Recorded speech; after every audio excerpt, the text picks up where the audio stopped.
ನಮಸ್ಕಾರ. ಸಂಕಲ್ಪ ಸಿದ್ಧಿ ಕಾರ್ಯಕ್ರಮಕ್ಕೆ ತಮ್ಮೆಲ್ಲರಿಗೂ ಆತ್ಮೀಯ ಸ್ವಾಗತ ಹೇಳ್ತಾ ಇರೋದು ನಾನು ಅನುಷಾ. ಫಸ್ಟ್ ಟೈಮ್ ಚಾನಲ್ ವೀಕ್ಷಿಸ್ತಿದ್ದೀರಾ ಅಂದರೆ ಈಗಲೇ ಚಾನಲ್ನ ಸಬ್ಸ್ಕ್ರೈಬ್ ಮಾಡಿ, ನಮ್ಮ ವೀಡಿಯೋಸ್ನ ಲೈಕ್ ಮಾಡಿ.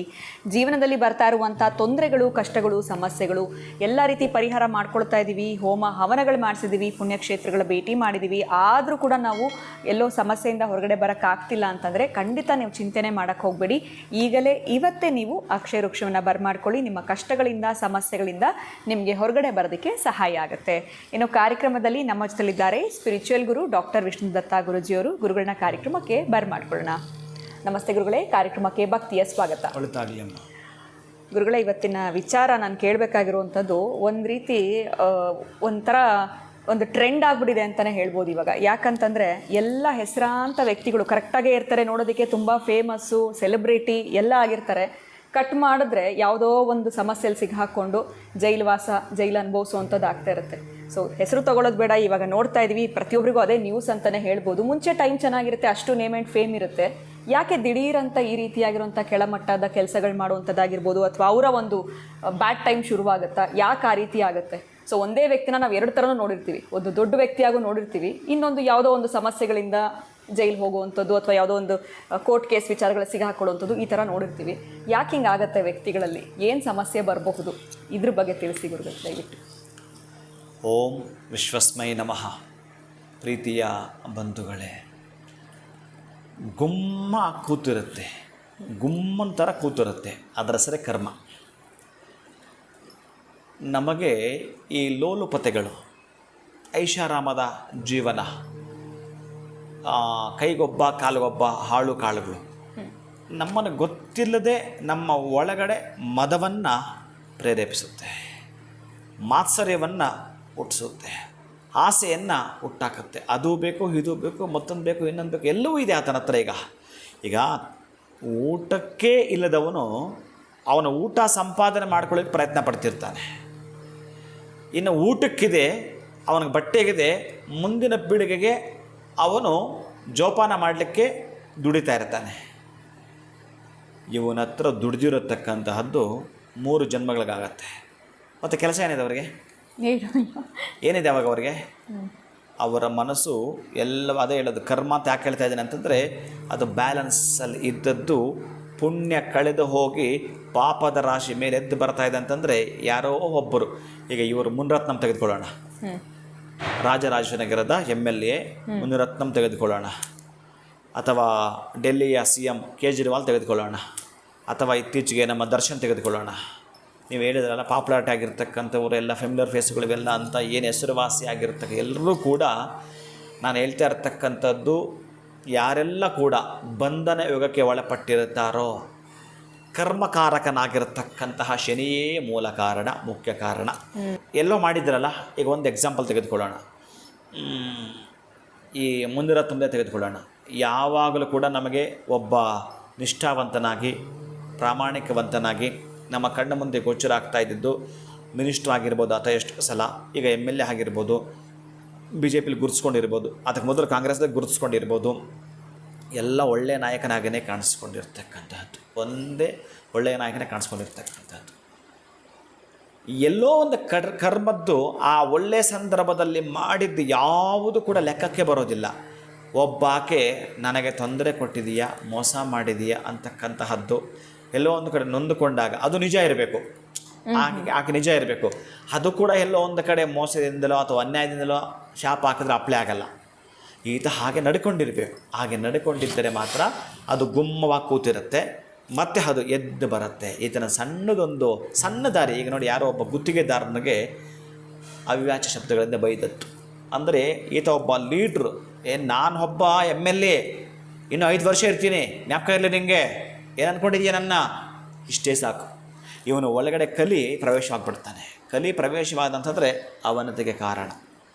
ಹಾಗಾಗಿ ಏನು ಮಾಡ್ತಾನೆ ಅಂತಂದರೆ, ಯಾರೇ ಆಗಿರಲಿ ಅಂತಹ ಪ್ರತಿಯೊಬ್ಬರಿಗೂ ಒಂದು ಬಾರ್ಡ್ರ್ ಹಾಕ್ಕೊಂಡಿರಬೇಕು. ಸೂರ್ಯನಾಗಿದ್ದರು, ಚಂದ್ರನಾಗಿದ್ದರು, ರಾಮನಾಗಿದ್ದರು, ಕೃಷ್ಣನಾಗಿದ್ದರು, ಅವರವರ ಕೆಲಸವನ್ನು ಭೂಮಿಗೆ ಬಂದ ಮೇಲೆ ಟೈಮ್ ಟೇಬಲ್ ಹಾಕ್ಕೊಂಡೇ ಮಾಡಿದ್ದಾರೆ. ನೀವೆಲ್ಲಾದರೂ ನೋಡಬೇಕಾದ್ರೆ ತಂದೆಗೆ ಮಾತು ಕೊಟ್ಟ ಪ್ರಕಾರ ಕಾಡಿಗೋದೆ, ಬಿಡು ಏನು ಮಹಾ, ನಾನೇ ದೇವ್ರು ತಾನೆ, ನಾನೇ ಭಗವಂತ ಅಲ್ವಾ, ಈ ಅವತಾರದಲ್ಲಿ ಇದ್ದೀನಿ, ಯಾಕೆಷ್ಟು ಕಷ್ಟ, ನಡಿ ಅತ್ಲಾಗಂತ ಬಂದಿದ್ರೆ. ಆದರೆ ಮಾತು ಹಾಗೇನೆ ಒಂದು ಮಾತಿಗೆ ನಡ್ಕೋಬೇಕಂತೆ ಹಾಗೆ. ಅದಕ್ಕಾಗಿ ಪ್ರತಿನಿತ್ಯ ಕೂಡ ಸೂರ್ಯ ಉದಯವಾಗ್ತಾನೆ, ಸೂರ್ಯ ಅಸ್ತನ ಆಗ್ತಾನೆ. ಈ ಕಾಲಗಳಿಂದ ಹಿಡಿದು ಕರ್ಮಗಳನ್ನು ಮನೆ ಇಂಚಿಂಚು ಸೆಕೆಂಡ್ಗೆ ಆ್ಯಡ್ ಆಗ್ತಾನೆ ಇರುತ್ತೆ. ಹೇಗೆ ನಿಮ್ಮ ಅಕೌಂಟ್ ಜಮೆಗೆ ಬರ್ತಾ ಇರುತ್ತೆ, ನೀವು ಎಷ್ಟೋ ದಾರಿಗಳು ಮಾಡಿರ್ತೀರಿ, ಯಾವುದರಿಂದ ನಿಮಗೆ ಮಾಮೂಲು ಬರುತ್ತೋ ಗೊತ್ತಿಲ್ಲ, ಅದು ನಿಮ್ಮ ಅಕೌಂಟ್ ಸೇರ್ತಾ ದೊಡ್ಡದಾಗುತ್ತೋ, ಕರ್ಮ ಅನ್ನೋದು ಕೂಡ ನೀವು ಮಾಡಿದ ಇಂಚಿಂಚು ತುಳಿದಿದ್ದು ಭೂಮಿಯಿಂದ ಹಿಡಿದು ಸೇರ್ತಾ ದೊಡ್ಡದಾಗುತ್ತೆ ಕರ್ಮರಾಶಿ.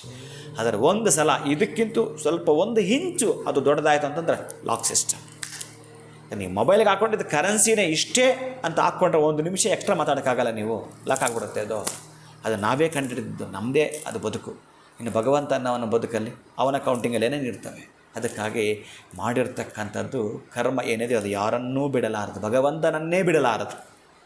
ಹಾಗಾಗಿ ಕರ್ಮಕ್ಕೆ ಕಾಲಕ್ಕೆ ಎಲ್ಲರೂ ವಶರಾಗಲೇಬೇಕು ಅನ್ನೋದರಿಂದ ಸತ್ಕಾರ್ಯಗಳಿಗೆ ಮಾಡಿದಾಗ ಎಕ್ಸ್ಕ್ಯೂಸ್ ಇದೆ. ನೀನು ಬಡವರ ರಕ್ತವನ್ನು ಹೀರಿದ್ದೆ ಆದರೆ ಕಷ್ಟ ಆಗ್ತಕ್ಕಂಥದ್ದು ಕೂಡ ಇದ್ದೇ ಇರುತ್ತೆ. ಅದಕ್ಕಾಗಿ ಯಾರೇ ಆಗಿರಲಿ ಬಂಧನ ಯೋಗ ಇದೆ ನಿಮಗೆ ಅಂತಂದರೆ ಜಾತಕದಲ್ಲಿ ತುಂಬ ಈಸಿಯಾಗಿ 100ಕ್ಕೆ 100 ಗೊತ್ತಾಗತ್ತೆ.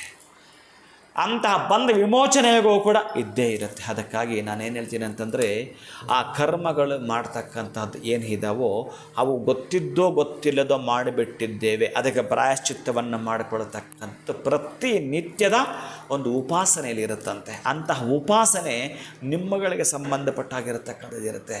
ಬಟ್ ಈಗ ನಾನು ರ್ಯಾಂಡಮಾಗಿ ಏನಾದರೂ ಹೇಳಿದ್ರೆ ಅದು ಪ್ರತಿನಿತ್ಯ ನಿಮ್ಮ ಬದುಕಿಗಾಗಿ ಹೇಳ್ಕೊಳ್ತಕ್ಕಂಥದ್ದೇ ಆದರೆ ಅದು ಅಭ್ಯುದಯ ಕೊಡ್ತಾ ಬರುತ್ತೆ. ಆದರೆ ಯಾರನ್ನು ಕೂಡ ದರ್ಪ ಆಗಿರಬಹುದು, ಅಹಂಕಾರ ಆಗಿರಬಹುದು, ಮದ ತುಂಬಿದ ಹಾಗೆ ಮಾತನಾಡೋದಾಗಿರಬಹುದು, ಇದು ಯಾವುದೂ ಕೂಡ ನಿಮ್ಮನ್ನು ಬಿಡೋದಿಲ್ಲ, ಸಾಧ್ಯವೇ ಇಲ್ಲ. ಅದು ಯಾವುದೇ ವ್ಯಕ್ತಿಯಾಗಿದ್ದರೂ ಕೂಡ. ಅದಕ್ಕಾಗಿ ಅಂತಹ ದರ್ಪದ ಮಾತುಗಳು ನಮಗೆ ಐಷಾರಾಮದ ಜೀವನ ಭಗವಂತ ಕೊಟ್ಟಿರ್ತಕ್ಕಂಥದ್ದು ಭೋಗಭಾಗ್ಯ. ನೀವು ಅಲ್ಲ, ಆ್ಯಕ್ಚುಲಿ ನೀವೇನು ಕೆಲಸ ಮಾಡ್ಕೊಂಡು ಹೋಗ್ತಾ ಇದ್ದೀನಿ ಎಲ್ಲ ಕೂಡ ಅವನು ಕೊಡ್ತಾ ಇರೋದು. ಅದು ಬಂದು ಕೊಡಲಿ ಮತ್ತು ನೀನು ಚೇಂಜ್ ಆಗೋದಾದರೆ ಏನು ಉಳಿದಿದೆ? ಇನ್ನು ಇವತ್ತಿರಬಹುದು, ನಾಳೆ ಇರಬಹುದು, ನಾಳಿದ ಕಥೆ ಏನು? ಅದಕ್ಕಾಗಿ ಭಗವಂತ ಅನ್ನೋನು ಯಾರಿಗೆ ಯಾವಾಗ ಎಲ್ಲಿ ಎಷ್ಟು ಏನು ಹೇಗೆ ಮಾಡಬೇಕು ಅದನ್ನು ಈಗಾಗಲೇ ಲೆಕ್ಕಾಚುಕ್ತ ಮಾಡಿ ಬರೆದಿಟ್ಟಾಗಿರುತ್ತೆ. ಅದನ್ನೇ ಕರ್ಮಣ್ಣೆ ವಾದಿಕಾರಸ್ತೆ ಮಾಪಲೇಶು ಕದಾಚನ ಅಂತ ಹೇಳ್ತಾನೆ. ಕರ್ಮ ಅಂದರೆ 2, ಒಳ್ಳೆಯದ್ದು ಮತ್ತು ಕೆಟ್ಟದ್ದು 2 ಇದೆ. ಮಾಡು, ಅದರ ಫಲ ನಾನು ಕೊಡ್ತೀನಿ ಅಂತ ಹೇಳಿದ್ದಾನೆ. ಹಾಗಂತೇಳಿ ಏನು ಮಾಡಿದೆಯಾ ಅವನ ಫಲ ಕೊಟ್ಟಿದ್ದಾನೆ ಅಷ್ಟೇ. ಏನು ಮಾಡಿದೆಯಾ ಕೆಟ್ಟದ್ದು, ಅದಕ್ಕಾಗಿ ಫಲವನ್ನೇ ಕೊಟ್ಟಿದ್ದಾನೆ. ಯಾರಿಗೂ ಕಾಣದ ಹಾಗೆ ನೀನು ಮಾಡ್ಕೊಂಡು ಬಂದೆ, ಬಟ್ ಇವತ್ತು ಕಾಣಿಸುತ್ತೆ. ಇನ್ನೊಬ್ಬರು ಮತ್ತು ಬಂದು ಏನೋ ಒಂದು ಕೇಸ್ ಆಗ್ತಾನೆ ಇರ್ತಾರೆ. ಅದಕ್ಕೆ ಪ್ರಾಮಾಣಿಕವಾಗಿದ್ದಾಗ ನೀನು ಎದುರಿಸ್ಬೋದು. ಅದಕ್ಕೆ ನಾನು ಹೇಳ್ತೇನೆ, ನಿಮ್ಮಲ್ಲಿ ಪ್ರಾಮಾಣಿಕತೆ, ತಾಳ್ಮೆ, ಪ್ರೀತಿ, ಸಹನೆ ಇವಿರಬೇಕು. ಪ್ರಾಮಾಣಿಕ ಅಂತಂದರೆ ಅಷ್ಟಿಷ್ಟಲ್ಲ, ಅಷ್ಟು ಪ್ರಾಮಾಣಿಕತೆ ಇತ್ತು ಅಂತಂದರೆ ಇಡೀ ಬ್ರಹ್ಮಾಂಡವೇ ನಿಮ್ಮ ಮೇಲೆ ಏರಿಗೆ ಬಂದರೂ ನೀವು ತಡ್ಕೋಬೋದು. ಇಡೀ ಬ್ರಹ್ಮಾಂಡವೇ ನಿಮ್ಮನ್ನು ಎದುರಿಸ್ತಂದ್ರೂ ಕೂಡ ಸಾಧ್ಯವೇ ಇಲ್ಲ. ಅಂತಹ ಶಕ್ತಿ ನಿಮ್ಮ ಹತ್ರ ಇರುತ್ತೆ. ನೀವು ಪ್ರಾಮಾಣಿಕವಾಗಿದ್ದರೆ. ಇಲ್ಲ ಅಂತಂದರೆ ನಿಮ್ಮನ್ನು ಒಂದು ಇರುವೆ ಕೂಡ ಸೋಲಿಸುತ್ತೆ. ಸಣ್ಣದೊಂದು ಸೊಳ್ಳೆ ಕಚ್ಚಿ ಸತ್ತೋಗ್ತಿರಲಿ. ಕರ್ಮ ಅಂದರೆ ಅದೇನೆ, ತೀರಾ ಸಣ್ಣದೊಂದು ಕ್ರಿಮಿ ಕಚ್ಚಿ ಸತ್ತೋಗ್ತಿರಲಿ. ಅದಕ್ಕೆ ನಿಮ್ಮಲ್ಲಿ ಒಂದು ದಿಶಕ್ತಿ ಇದೆ ಅಂತಂದರೆ ಅಂತಹ ಅನುವು ಮಾಡಿಕೊಡ್ತಕ್ಕಂತಹದ್ದು ಬಂಧನ ಯೋಗದ ಜೊತೆಗೆ ಬಂಧನ ವಿಮೋಚನೆ ಯೋಗ ಕೂಡ ಇದ್ದೇ ಇರುತ್ತವೆ. ಅದಕ್ಕಾಗಿ ದರ್ಪದ ಮಾತುಗಳಾಗಲಿ ಸಲ್ಲದು, ಅಹಂಕಾರ ಮೊದಲೇ ಸಲ್ಲದು, ಪ್ರೀತಿ ವಾತ್ಸಲ್ಯ ಬಿಟ್ಟು ಬೇರೆ ಏನೇ ಮಾಡಿದ್ರು ಕೂಡ ಕರ್ಮ ಶುಭ ಆಗಿರಬಹುದು ಅಶುಭ ಆಗಿರಬಹುದು, ಅವನು ರಿಸಲ್ಟ್ ಕೊಟ್ಟೇ ಕೊಡ್ತಾನೆ. ಅದಕ್ಕೆ ಶನಿ ಕಾರಣ ಅವನು ಹಿಂಬದಿ ಅವನಷ್ಟೇ ಬ್ಯಾಲೆನ್ಸ್ ಮಾಡ್ತಾ ಇರ್ತಾನೆ. ಯಾರು ಎಂತ ಏನಿಲ್ಲ.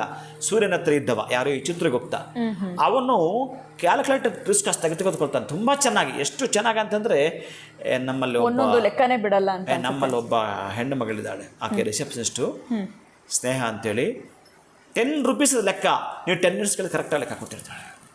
10 ರೂಪೀಸ್ದು ಕೂಡ ನೀವು ಈ ಕಡೆ ಅಲಗಾಡ್ಸಲ್ಲ. ಆ ಮಗು ಒಂದು ಪೆನ್ನು ತೆಗೆದುಕೊಂಡಿದ್ದು ಆಗಿರ್ಬೋದು, 2 ರೂಪೀಸ್ ಲೆಕ್ಕ ನೀಟಾಗಿ.